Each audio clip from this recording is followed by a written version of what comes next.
Ito natin yung pinagamitan. Ito sir. Ito yung may pinalito na ito sa engine yung tumutulo eh, sa engine. Ano sir? Hindi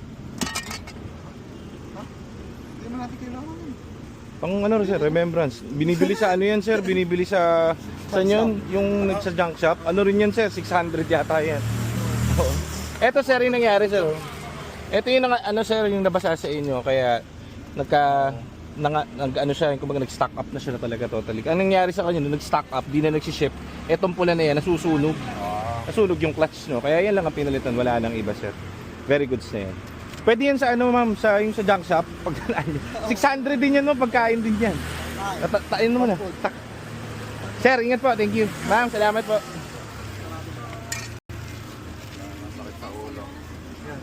Ganda na mag-ship niyan, sir. Parang dati ulit. Parang bago ulit. Oo.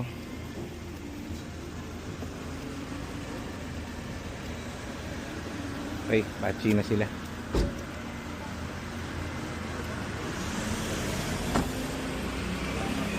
Ingat sir, ingat kayo.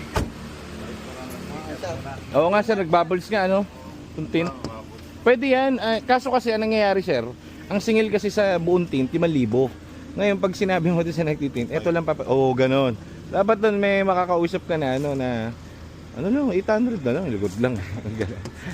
Ingat sir, ingat po. Okay pa, ingat pa.